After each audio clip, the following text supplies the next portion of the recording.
ध्यान दीजिएगा, सच्चिदानंद में भी 3 शब्द हैं, जुड़े हुए हैं। पहला शब्द है सत्य, सत्य तत्व। सच्चिदानंद का पहला तत्व है सत्य। अब आप सभी जानते हैं कि सत्य तत्व क्या होता है। भगवान श्री कृष्ण कहते हैं, गीता में कहते हैं, प्रभु ना सतो विद्यते भावो ना भावो विद्यते सतः। सत्य मतलब क्या? तो भगवान कहते हैं, उसको समझ लेना आप सभी, कि जिसका कहीं अभाव ना हो वो सत्य है। जो हर जगह हो, हर परिमाण में हो, हर समय हो, वो ही सत्य होता है। इसलिए परमात्मा सत्य है, क्योंकि वो हर जगह पर है, हर समय है, उसकी मात्रा कभी घटती बढ़ती नहीं है। हर परिमाण में परमात्मा पूर्ण ही होता है। इस समय वो यहाँ है तो इस समय दूसरी जगह पर भी है। जितना यहाँ है उतना ही आपके घर में है। और जिस समय है, अभी अगर यहाँ परमात्मा है तो अभी भी आपके घर में भी है। आप यहाँ अभी हो तो आप अभी अपने घर में नहीं हो सकते। शरीर के रूप में आप यहाँ पर अपने शरीर से बैठे हुए हैं, तो आपका शरीर इस समय घर पर नहीं हो सकता। हाँ, मना रूप में, मना शरीर से आप भले ही घर पर हो सकते हैं, क्योंकि मन का तो काम है भागना। तो आप आ तो गए कि चलो कथा हो रही है, खूब पर्चे वर्चे छपवाए हैं, लिखा है कि इसके बाद ये कार्यक्रम होगा, इसके बाद ये होगा, इसके बाद ये होगा, तो आप आ तो गए। लेकिन आपका शरीर बैठ गया कथा में आके, और फिर ध्यान जा रहा है घड़ी में कि ये तो अपना खाने का टाइम होता था। तो क्या बढ़िया थाली सज रखी है, उसमें जो जो आपको खाने का मन हो वो आप भोजन कर रहे हो। तो शरीर तो आ गया कथा में, मन रह गया घर में, मन अटका रह गया थाली में। तो आप आधे यहाँ हो, आधे वहाँ हो। तो हमारे में अपूर्णता है। हम आधे यहाँ हो सकते हैं, आधे वहाँ हो सकते हैं। एक जगह एक समय पर रह सकते हैं, दूसरी जगह नहीं रह सकते। पर सत्य क्या है? सत्य हर जगह पर होगा, हर समय होगा, और जितना होगा पूर्ण ही होगा, आधा अधूरा नहीं होगा। इसलिए परमात्मा जो है वो हर जगह पर है, हर समय है, हर मात्रा में है। तो इसलिए परमात्मा सत्य है। ये बात आपके समझ आ गई ना, कि परमात्मा को सत्य क्यों कहते हैं। और हमको, आप कहोगे कि परमात्मा को सत्य इसलिए कहते हैं कि परमात्मा हर जगह हर समय पूर्ण रूप में उपस्थित होता है, इसलिए परमात्मा सत्य है। तो क्या हम झूठे हैं? हम असत्य हैं क्या? तो व्यास जी कहते नहीं नहीं भाई, हम भी सत्य हैं। ये बड़ी ध्यान से समझने वाली बात है, क्योंकि भागवत की चर्चा है, साधारण चर्चा नहीं है। इसको समझ लेंगे तो आगे भागवत की कथाओं में जब हम प्रवेश करेंगे तो बड़ा आनंद आएगा। पहले कुछ बातों को समझना जरूरी है। अगर भगवान सत्य है तो क्या मैं झूठ हूं? क्या आप झूठ हो? क्या हम असत्य हैं? तो इसको समझिए कि हम झूठ नहीं हैं। परमात्मा सत्य है, हम भी सत्य हैं, पर हम झूठ नहीं हैं, लेकिन हम मिथ्या हैं। एक शब्द उपयोग किया जाता है पुराण शास्त्रों में कि हम लोग मिथ्या हैं। और मिथ्या का मतलब झूठ नहीं होता, ध्यान दीजिएगा। मिथ्या का मतलब झूठ नहीं है। ये जो संस्कृत में शब्द है मिथ्या, हिंदी में शब्द है मिथ्या, उसका मतलब झूठ नहीं है, असत्य नहीं है। ध्यान से समझिएगा, मिथ्या का मतलब है परिवर्तनशील। मिथ्या का मतलब है बदलते रहने वाला। लगातार जो चीज बदलती रहती है, जो बदलती ही रहती है, उसको मिथ्या कहते हैं। इसलिए सत्य और मिथ्या कहते हैं। सत्य कभी बदलेगा नहीं, वो हर जगह हर समय पूर्ण रूप से उपस्थित होगा, इसलिए परमात्मा सत्य है। और हम मिथ्या हैं क्योंकि हम सदैव एक जैसे रह ही नहीं सकते। 5 मिनट पहले आप जो थे वो अब नहीं है, आपका स्वरूप बदल चुका है। 5 मिनट आपके जीवन से जा चुके हैं, और अगर आप चाहो कि दोबारा आप उस 5 मिनट में लौट जाओ तो आप चाह के भी नहीं जा सकते।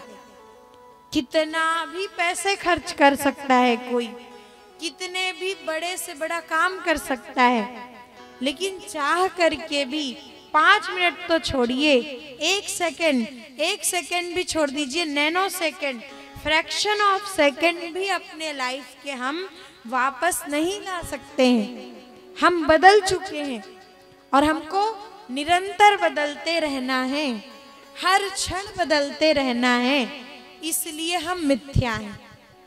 परमात्मा सत्य है क्योंकि वो कभी नहीं बदलता, और हम मिथ्या हैं क्योंकि हम बदलते रहते हैं हम भी उसी सत्य के अंश, पर हम सदैव एक जैसे नहीं रह सकते।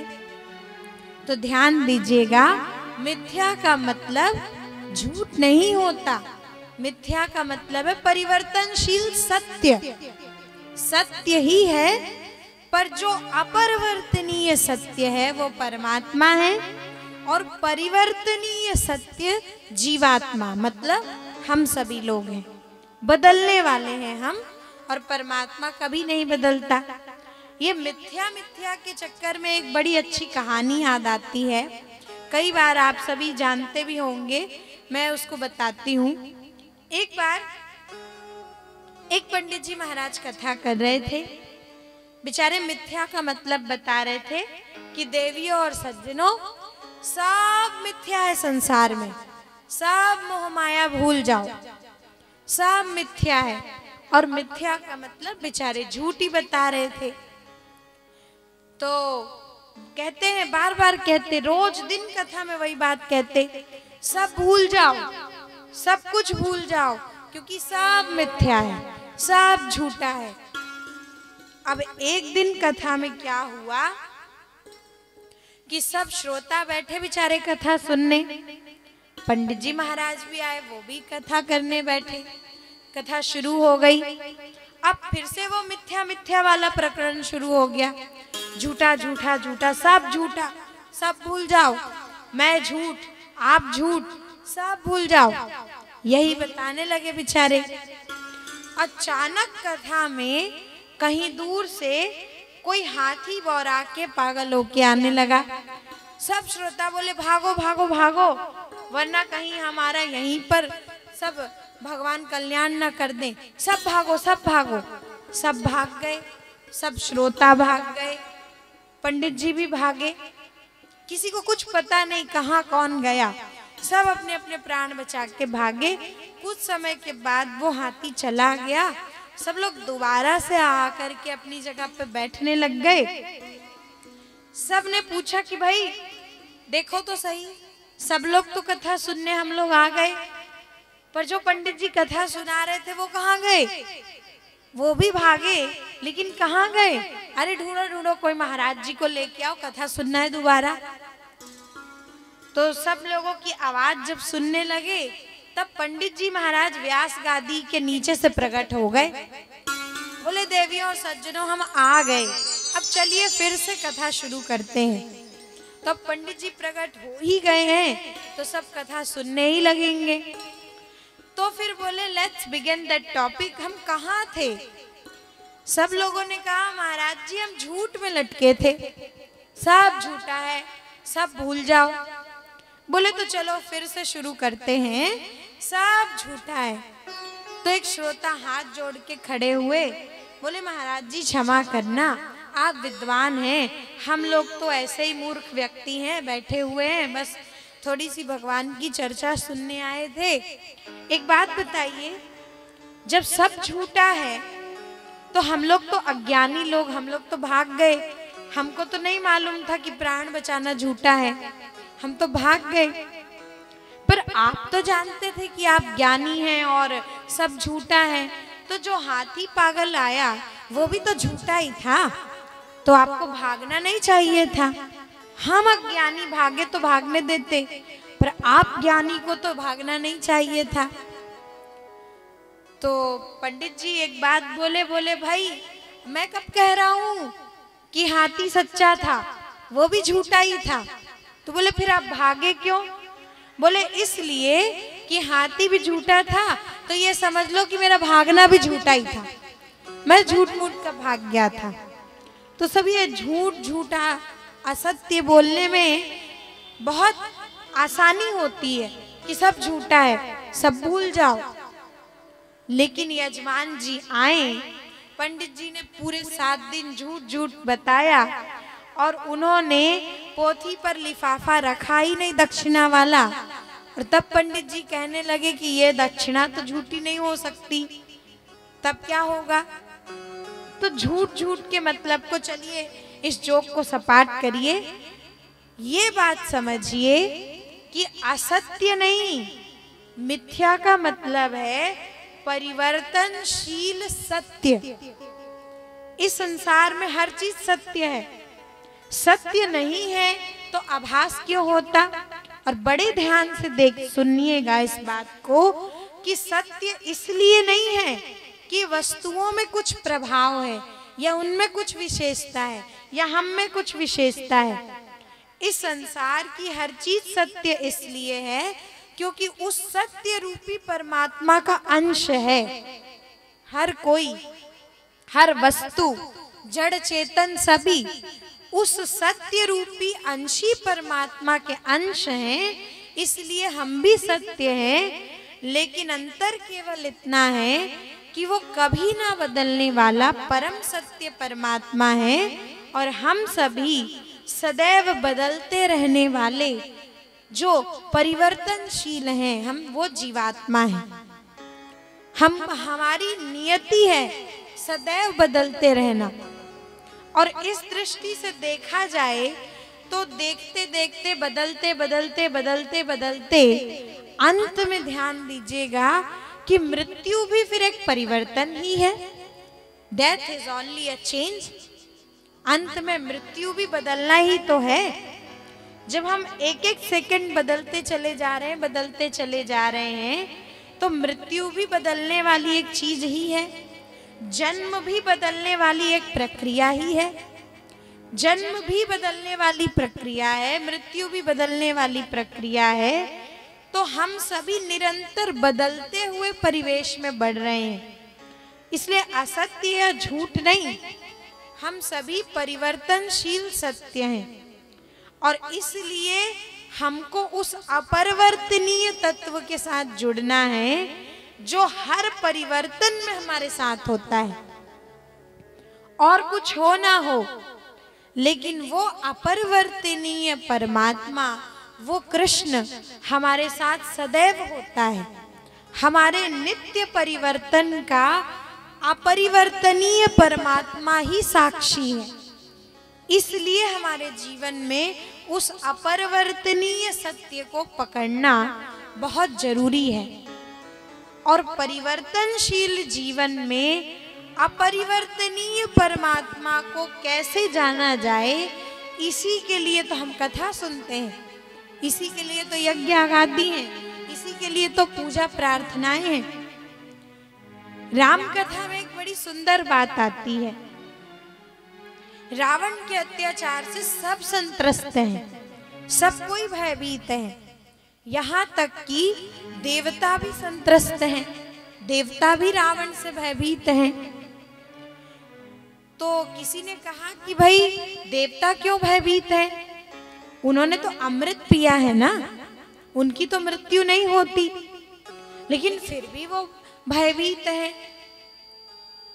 और जब राम जी आए तो राम जी के साथ जो वानर सेना चली, तो आप सभी इस बात को समझेंगे कि उस कथा में भी वो जो वानर आए जिन्होंने भगवान की सहायता की और जिनके साथ भगवान ने रावण से युद्ध किया, वो वानर और कोई नहीं, स्वर्ग के वही देवता थे। तो देवता रूप में वो रावण से बड़ा डरते हैं, और बंदर के रूप में जब आए तो बिल्कुल निडर होकर रावण से ना केवल युद्ध किया बल्कि रावण के राक्षसी साम्राज्य का भी अंत कर दिया। तो ये कैसी बात हुई? देवत्व तो बड़ा है, मनुष्य का जन्म देवत्व से तो छोटा ही है, फिर उसमें भी वानर।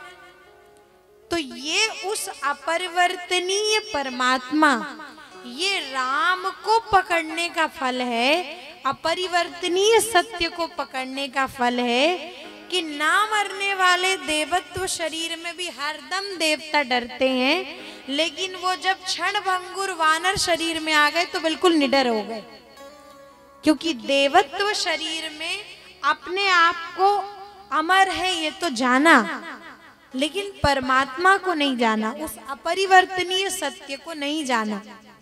और वानर के रूप में भले सही, लेकिन उस अपरिवर्तनीय सत्य को पकड़ा, इसलिए उस रूप में भी वो निडर होकर के काम करते हैं। भागवत में भी सबसे पहले यही बात तो आती है।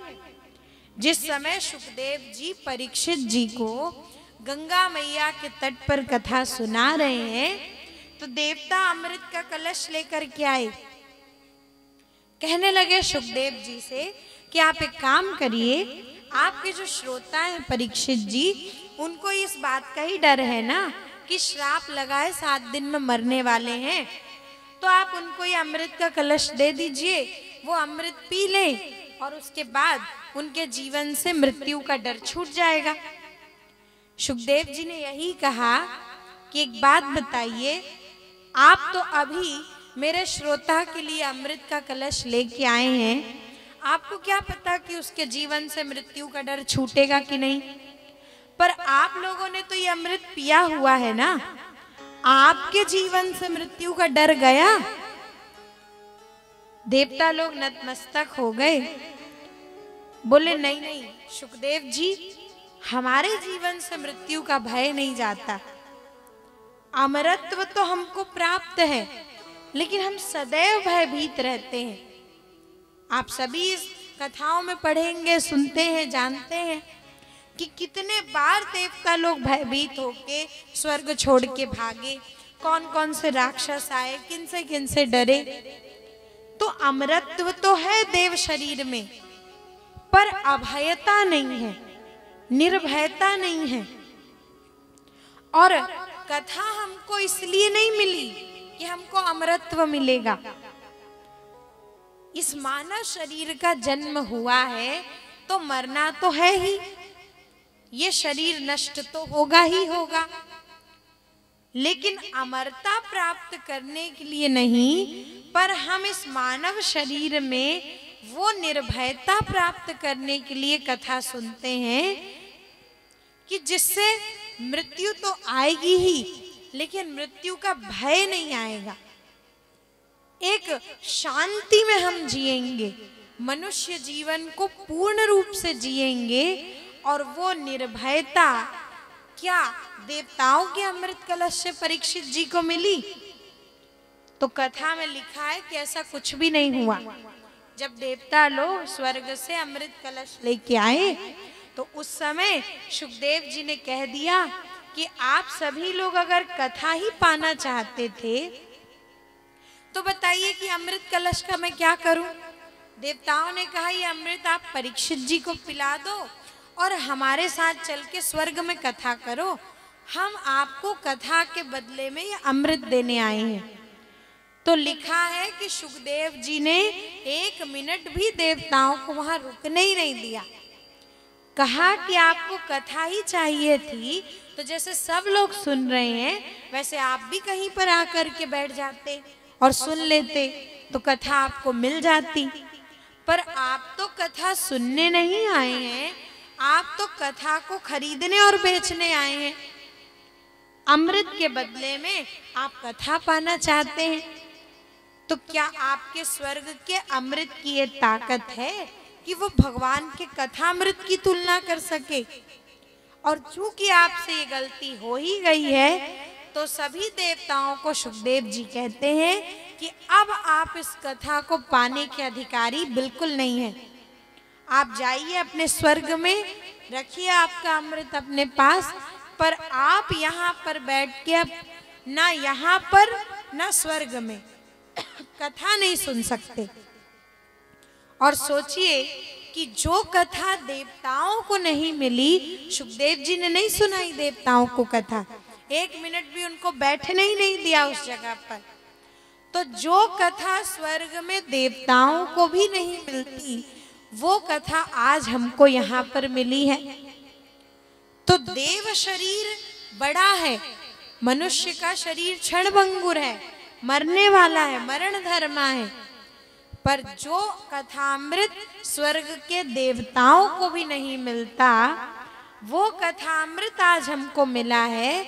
मतलब ये केवल और केवल भगवान की अति कृपा का फल है। हमने चौपाई गाई ना कि अति हरि कृपा जाहि पर होई, अति हरि कृपा जाहि पर होई, अति हरि कृपा जाहि पर होई, अति हरि कृपा जाहि पर होई, पाँव देहि मार्ग सोई, पाँव देहि मार्ग सोई,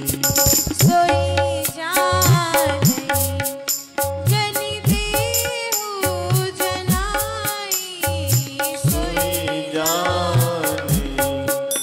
जनि देहु जनाई, सोई जाने